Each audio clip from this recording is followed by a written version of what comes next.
Squaddies, hello, and welcome to Sussex Truth Space. This lady here finally finished Spare, and what she reveals about Harry will shock you. Y'all, I finally did it. I finished the book. I bought this the week it came out. I bet you didn't know what really lies beneath the headlines about Prince Harry.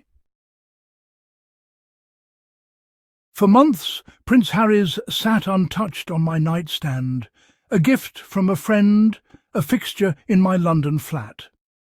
As an American in London, royal talk is inescapable news, papers, pub debates. I'd heard the noise, the opinions, the drama, and honestly, I was tired of it.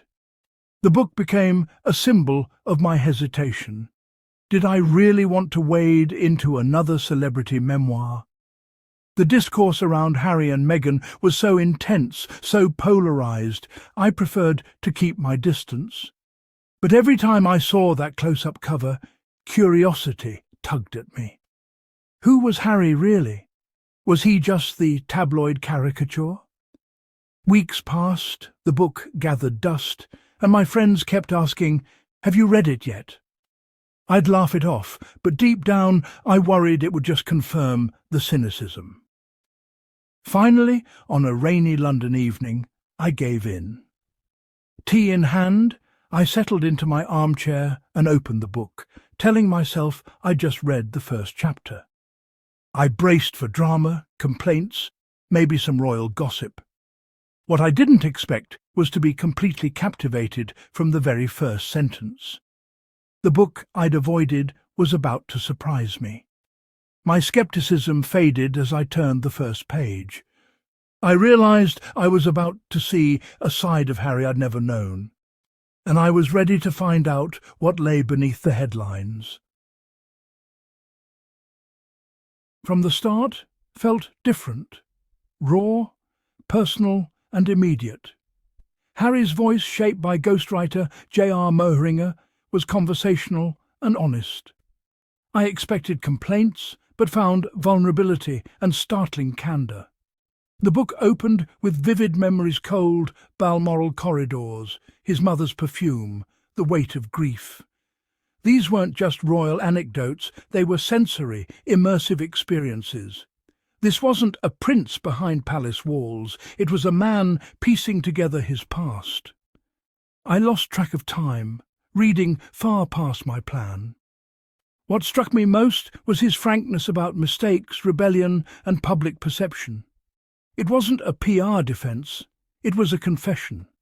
The honesty felt genuine, not for shock value. By the end of the night, my scepticism was gone, replaced by empathy. I wasn't reading about a prince, I was reading about a son, a brother, a young man searching for purpose. The book dismantled my preconceptions, one by one. It was more than royal secrets. It was about identity, loss and meaning. I was hooked, eager to see where his story would lead next. The world outside faded away as I kept reading. I realized I was seeing Harry as a person, not a headline, and I wanted to know more. The story shifted from palaces to the grit of military life, territory I barely knew. I'd seen photos of Harry in uniform, but plunged me into the reality of his service. He wasn't just Prince Harry in the army, he was Captain Wales, earning respect through sweat and determination. The drills, the exhaustion, the pressure to prove himself, it was all there, unfiltered. In the army, he wasn't the spare. He was just Harry, part of a team. The camaraderie with fellow soldiers was palpable.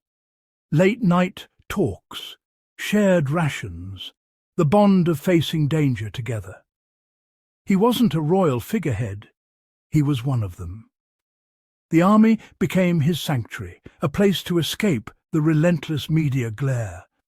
Military life gave him structure, purpose, and a sense of belonging. Reading about his dedication and struggles reshaped my view of him. He was more than the younger brother of a future king. He was a soldier who served with honour. The military chapters were a revelation. They showed a side of Harry the tabloids never could, and they made me respect him in a whole new way. Harry's journey to become an Apache helicopter pilot was astonishing. The technical skill, the mental focus, it was a world away from royal life. His account of training was riveting, but his deployment to Afghanistan was the heart of the story. He described the daily tension, the view from the cockpit, the constant threat.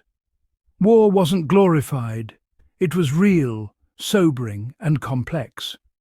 The bond with his co-pilot and ground crew was about survival and trust.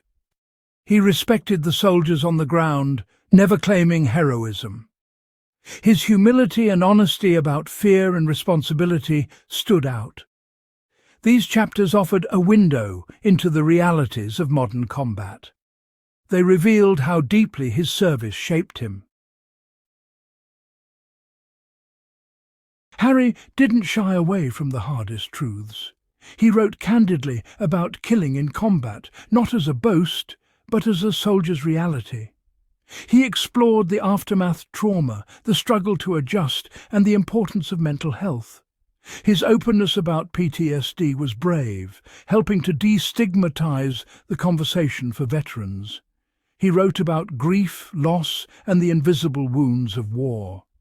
The book humanized conflict, focusing on people, not just politics. His advocacy for veterans was clear and heartfelt. This section changed my understanding of him completely. It showed a man shaped by service, empathy, and courage. The book then pulled back the curtain on royal life, far from a fairy tale. Harry described a world ruled by protocol, tradition, and the ever-present firm. He shared intimate moments with his family, but also the pain of media intrusion and strained relationships. The monarchy, he revealed, could be isolating and emotionally stifling. It was a powerful critique of the institution, not the individuals. Amidst the turmoil, Harry's love story with Meghan Markle shone through. He wrote about their connection, immediate, deep, and genuine. Meghan encouraged him to heal, to seek therapy, to find his own path. Their partnership was built on mutual support and respect, not the manipulation the press suggested. The media's attacks on Meghan were brutal, echoing his mother's fate. Stepping back from royal duties was an act of protection, not abandonment. Their story was one of resilience and choosing happiness against the odds. It redefined what love and strength could look like. As I finished, I realized it wasn't the scandalous tell-all the headlines promised. The book was about life, love, duty, and perseverance. It was a memoir of grief, service, and the fight for authenticity. Harry's journey was about getting back up, learning, and forging his own path. The real story was about reclaiming his narrative. It was an explanation, not an attack. An invitation to see the human behind the headlines. Closing the book, I felt empathy, not for a prince, but for a person. Stripped away the public persona and revealed the man beneath. I'd recommend it not for gossip, but for its honest humanity. It's a story of resilience, love, and the courage to be vulnerable. Harry's willingness to share his wounds is a form of service in itself. The book reminded me to look for humanity behind the headlines. Everyone, no matter their title, is fighting their own battles. And sometimes the story we avoid is the one we most need to hear.